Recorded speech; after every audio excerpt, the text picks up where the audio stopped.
Hello दोस्तों, मैं मितारिया आज फिर से करंट अफेयर्स की क्लास लेकर आया हूं और हम करंट अफेयर्स के साथ साथ देखेंगे कुछ स्टैटिक जीके।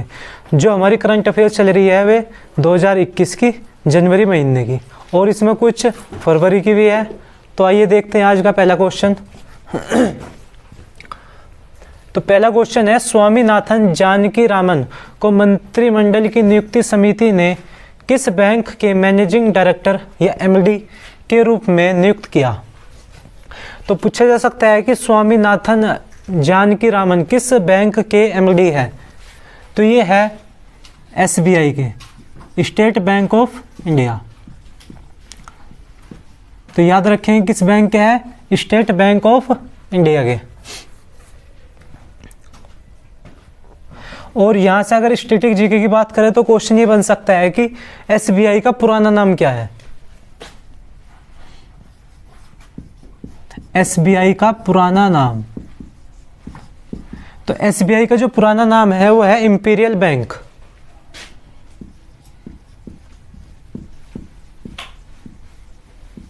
इंपीरियल बैंक कब बदला गया था इसका नाम, 1955 में।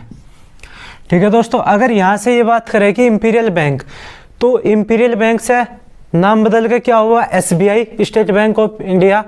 तो यहाँ से क्वेश्चन बन सकता है कि इंपीरियल बैंक की स्थापना या इंपीरियल बैंक में किन तीन बैंकों का विलय हुआ था। तो वे तीन बैंकों के नाम ये है, एक मद्रास बैंक, एक कलकत्ता और एक है बम्बई। तो इन तीन बैंकों का विलय किसमें किया गया था, इंपीरियल बैंक, और फिर इसका नाम बदलकर क्या रख दिया गया, एसबीआई। अगर यहाँ से बात करें कि एसबीआई का मुख्यालय कहाँ पे है, तो एसबीआई जो बैंक है इसका मुख्यालय मुंबई। अगर बिल्कुल डिटेल में बात करें कि इसका मुख्यालय कहाँ पे है, तो इसका याद रखेंगे, यहाँ पे लिख रहा, इसका जो मुख्यालय है नरीमन पॉइंट, कहाँ पे है ये, मुंबई। तो कभी कभी ऑप्शन में मुंबई ना देके तो ऐसे भी दे सकता है कि उसका मुख्यालय कहाँ पे है, नरीमन पॉइंट। तो आइए देखते हैं आज का अगला क्वेश्चन। किस राज्य ने बेस्ट इलेक्टोरल प्रैक्टिस के लिए वर्ष 2020 का राष्ट्रीय पुरस्कार जीता। तो कौन सा है, बेस्ट इलेक्टोरल प्रैक्टिस के लिए वर्ष 2020 का राष्ट्रीय पुरस्कार किसने जीता। तो ये जीता है मेघालय ने। कौन से राज्य ने, मेघालय। अगर मेघालय की बात करें तो मेघालय की राजधानी क्या है, तो मेघालय की राजधानी है शिलोंग। और अगर वहां के राज्यपाल की बात करें तो यहां पे लिख रहा मैं मेघालय के राज्यपाल। तो ये भी क्वेश्चन बन सकता है कि करंट अफेयर्स में कि मेघालय के वर्तमान में राज्यपाल कौन है, तो वो है Satyapal Malik.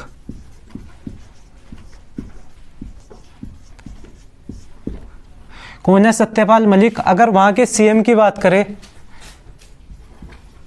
CM Conrad Malik, Conrad Sangma. तो राज्यपाल कौन है, सत्यपाल मलिक, और सीएम कौन है वहां के, कोनरेड संगमा। अगर यहां से भी ये क्वेश्चन बन सकता है कि कोनरेड संगमा किस पार्टी से है, तो ये है एनपीपी। कौन सी पार्टी है, एनपीपी। अगर इसकी फुल फॉर्म की बात करें तो नेशनल पीपल्स पार्टी। तो इस पार्टी के बारे में ये याद रखेंगे कि जो एनपीपी है ये पार्टी, तो ये 8वीं राष्ट्रीय पार्टी है। कौन सी है, 8वें नंबर की नेशनल पार्टी है ये एनपीपी, नेशनल पीपल पार्टी। तो आइए देखते हैं आज का अगला क्वेश्चन।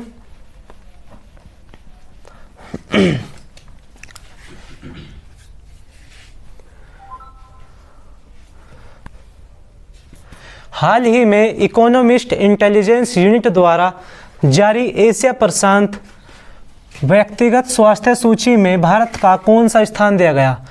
तो किसके द्वारा जारी की गई, इकोनॉमिस्ट इंटेलिजेंस यूनिट, और किस में पूछा गया, व्यक्तिगत स्वास्थ्य सूची में भारत को कौन सा स्थान मिला। तो भारत को जो स्थान मिला वो मिला 10वां। कौन सा स्थान मिला? 10वां। और इसमें कितने देश थे? तो 11। ठीक है, तो 11 में से जो भारत का स्थान मिला या रैंक आई वो है 10वीं। अगर बात करें कि यहाँ पे 11वें नंबर पर कौन सा देश है, तो 11वें नंबर पर है इंडोनेशिया। 11वें नंबर पर है इंडोनेशिया। ठीक है दोस्तों, कि 11वें नंबर पर कौन है? इंडोनेशिया। अगर प्रथम स्थान की बात करें तो प्रथम स्थान पर है सिंगापुर। प्रथम स्थान पर कौन है? सिंगापुर। अगर यहाँ से ये भी क्वेश्चन बन सकता है कि इकोनॉमिस्ट इंटेलिजेंस यूनिट EIU कि EIU की फुल फॉर्म क्या है? तो इकोनॉमिस्ट इंटेलिजेंस यूनिट। अगर इसके मुख्यालय की बात करें तो इसका मुख्यालय है लंदन में। मुख्यालय कहाँ पे है? EIU का लंदन में। तो आइए देखते हैं आज का अगला क्वेश्चन। हाल ही में ब्रांड फाइनेंस ग्लोबल 500 की लिस्ट में किस भारतीय ब्रांड को 5वीं रैंक हासिल हुई? ठीक है दोस्तों, तो इसमें कितने ब्रांड लिए गए? 500। तो उसमें पूछा गया कि भारत को 5वीं रैंक मिली, तो कौन सा ब्रांड है जिसको 5वीं रैंक मिली? तो वो है जियो। तो जियो को कौन सी रैंक मिली? 5वीं। तो अगर बात करें कि जियो आया कब था, तो ये आए थे 2016 में।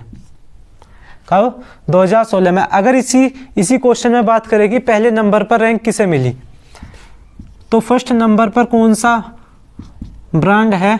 तो वो है वीचैट। तो फर्स्ट नंबर पर कौन है? वीचैट। और भारत की 5वीं रैंक पर कौन है? जियो। अगर बात करें कि जियो में FB फेसबुक की हिस्सेदारी कितनी है, अगर बात करें कि फेसबुक की जियो में हिस्सेदारी कितनी है, तो ये बन सकता है कि जियो में फेसबुक की हिस्सेदारी कितनी है? तो 9.99%। तो ये याद रखेंगे कितनी प्रतिशत है? 9.99%। तो आइए देखते हैं आज का अगला क्वेश्चन।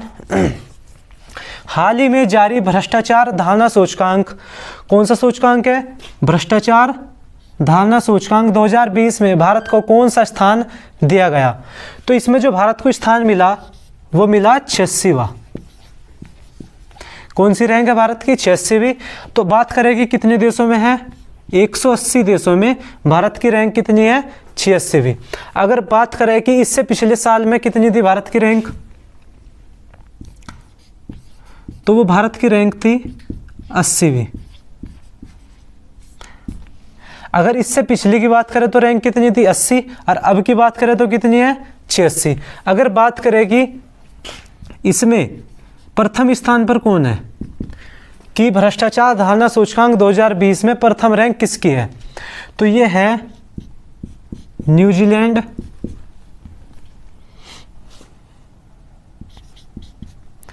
Plus Denmark. तो पहले स्थान पर 2 देश हैं, कौन कौन से हैं? न्यूजीलैंड व डेनमार्क। अगर बात करें कि अंतिम स्थान पर, तो अंतिमवां स्थान कौन सा है? 180। तो 180वें स्थान पर कौन सा देश है? 180वें नंबर पे है सोमालिया प्लस दक्षिणी सूडान। कौन सा है? सोमालिया, दक्षिणी सूडान। तो अगर बात करें कि इसमें भ्रष्टाचार धारणा सूचकांक, तो इसे जारी कौन करता है? तो इसका याद रखेंगे कि जारीकर्ता भी पूछ लिया जाए कि इसका जारीकर्ता कौन है, तो यहाँ पे लिख रहा मैं जारीकर्ता। तो इसका जो जारीकर्ता है ट्रांसपेरेंसी इंटरनेशनल। तो जारी कौन करता है इसे? Transparency international. अगर बात करें कि इसके ट्रांसपेरेंसी इंटरनेशनल का जो मुख्यालय है वो कहाँ पर है, इसका जो मुख्यालय है वो है जर्मनी में। ठीक है दोस्तों, तो ये देखने में तो लगी रही कि 10 क्वेश्चन, इन्हीं 10 क्वेश्चन से कम 50 क्वेश्चन कवर होंगे। कुछ 10 क्वेश्चन तो हमारे कहीं के हो जाएंगे, ये हो जाएंगे में करंट अफेयर्स के, और जो और क्वेश्चन होंगे वे होंगे स्टैटिक जीके से। तो इसमें ट्रांसपेरेंसी इंटरनेशनल का मुख्यालय कहाँ पे है? जर्मनी में। तो अगर बात करें यहाँ पे हमारा जो आ रहा है ये 180वें नंबर पे सोमालिया और दक्षिणी सूडान है। अगर दक्षिणी सूडान के बारे में थोड़ी सी बात करें तो ये दक्षिणी सूडान यूनाइटेड नेशन का नवीनतम सदस्य है। ये बन सकता है कि यूनाइटेड नेशन का नवीनतम सदस्य कौन है, तो कौन है वो? दक्षिणी सूडान। कितनेवें नंबर का है? 193। तो ये चीज़ याद रखेंगे कि यूनाइटेड नेशन का नवीनतम सदस्य कौन है, वो है दक्षिणी सूडान। तो कौन से नंबर का है? 193वें नंबर का। तो देखते हैं आज का अगला क्वेश्चन। हाल ही में मासिक पत्रिका प्रबुद्ध भारत, नाम क्या है? प्रबुद्ध भारत, अपनी 125वीं वर्षगांठ मनाई जा रही है। इस पत्रिका को किसने शुरू किया था? तो कौन सी वर्षगांठ मनाई जा रही है? 125वीं। तो पत्रिका के क्या नाम है? प्रबुद्ध भारत। तो ये जो शुरू करी गई थी स्वामी विवेकानंद द्वारा, स्वामी विवेकानंद जी द्वारा। तो किसने शुरू करी थी? स्वामी विवेकानंद जी द्वारा। अगर यहाँ से बात करें स्टैटिक जीके के लिए, स्वामी विवेकानंद जी के जन्म दिवस पर कौन सा जन्मदिन पर कौन सा दिवस मनाया जाता है? तो 12 जनवरी।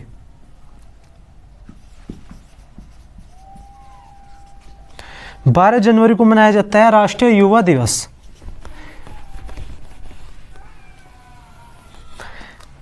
बारह जनवरी को मनाया जाता है राष्ट्रीय युवा दिवस। यहाँ से ये तो क्वेश्चन बन ही सकता है कि राष्ट्रीय युवा दिवस कब मनाया जाता है? 12 जनवरी पर। और किसके जन्म दिवस पर? स्वामी विवेकानंद जी के। अगर बात करें कि अंतर्राष्ट्रीय युवा दिवस, अंतर्राष्ट्रीय युवा दिवस कब मनाया जाता है? अंतर्राष्ट्रीय युवा दिवस ये जो मनाया जाता है 12 अगस्त। कब मनाया जाता है? 12 अगस्त। तो अगर थोड़ी सी बात यहाँ से करें कि स्वामी विवेकानंद जी द्वारा के बारे में, तो एक शिकागो सम्मेलन हुआ था, तो उसमें किसने भाग लिया था? स्वामी विवेकानंद जी ने। शिकागो सम्मेलन, बस यहाँ से यही पूछा जाएगा कि शिकागो सम्मेलन कब हुआ था। तो इसकी बस सन याद रखेंगे, ये हुआ था 1893 ईस्वी में। कब हुआ था? 1893 ईस्वी में। तो देखते हैं आज का अगला क्वेश्चन। किसने हिंदू राहत सम्मेलन की नींव रखी थी? तो कौन सा आंदोलन है? हिंदू राहत आंदोलन की नींव किसने रखी थी? इसकी जो नींव रखी थी वो रखी थी लाला लाजपत राय। आंसर क्या है इसका? लाला लाजपत राय।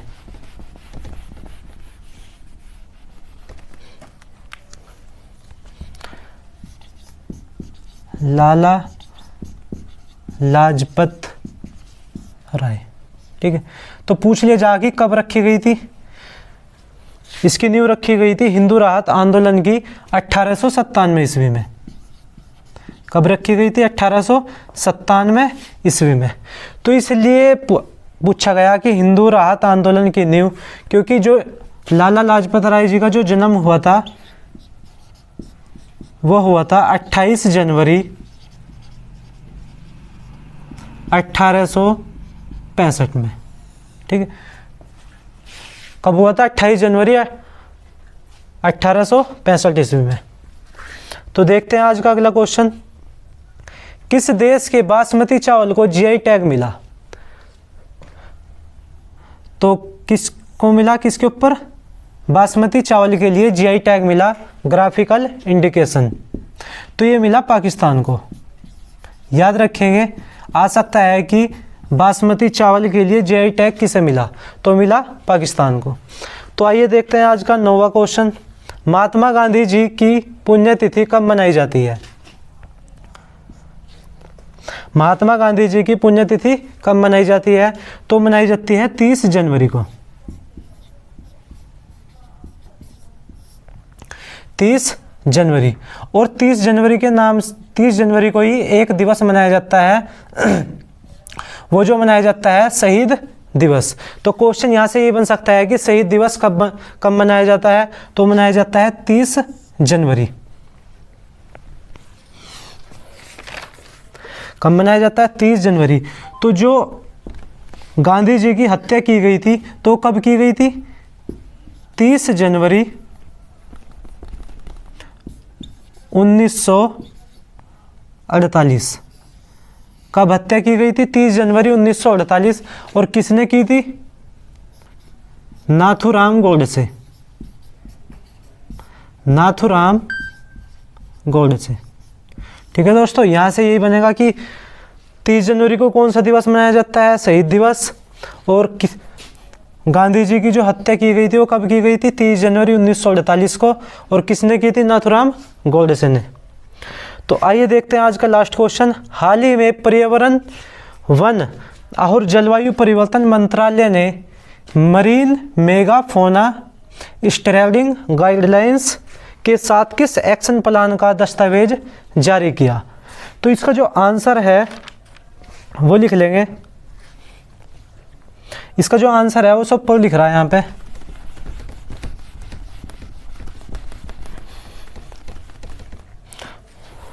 इसका जो आंसर है 10वें का, national marine turtle action plan. तो क्या आंसर है इसका? National marine turtle action plan. अगर यहाँ से बात करें, जैसे यहाँ पे पर्यावरण की बात होगी, तो क्वेश्चन ये बन सकता है कि स्टैटिक जी के लिए कि वन्यजीव संरक्षण अधिनियम, वन्यजीव संरक्षण अधिनियम कब आया था? तो ये सबसे ज़्यादा क्वेश्चन बन रहा है कि वन्यजीव संरक्षण अधिनियम कब आया था? तो ये आया था 1972 में। कब आया था? 1972 में। अगर बात करें प्रोजेक्ट टाइगर अधिनियम कब आया था? तो इसका भी याद रखेंगे 1973 ईस्वी में। कब आया था? 1973 में। वन्यजीव संरक्षण अधिनियम आया था 1972 में। टाइगर प्रोजेक्ट अधिनियम आया था 1973 में। अगर हम यहाँ बात करें कि हमारा जो राष्ट्रीय जलीय जीव है उसका नाम क्या है, तो क्वेश्चन यही बन सकता है कि हमारा राष्ट्रीय जलीय जीव का नाम क्या है? राष्ट्रीय जलीय जीव, तो ये है डॉल्फिन। बन सकता है कभी भी क्वेश्चन की राष्ट्रीय जलीय जीव कौन है, तो वो है डॉल्फिन। और ये क्वेश्चन आ सकता है कि डॉल्फिन को राष्ट्रीय जलीय जीव घोषित कब किया गया था? तो ये किया गया था 2009 में। ठीक है दोस्तों, तो यहाँ से ये तो बनने का नहीं, क्योंकि थोड़ा आसान हो जाएगा कि राष्ट्रीय जलीय जीव कौन सा क्या है, तो वह है डॉल्फिन। पर यह बन सकता है कि डॉल्फिन को राष्ट्रीय जलीय जीव कब घोषित किया गया था? तो कब किया गया था? 2009 में। तो दोस्तों, अगर आपको ये वीडियो अच्छी लगी हो तो लाइक, शेयर और सब्सक्राइब जरूर करना। Thank you.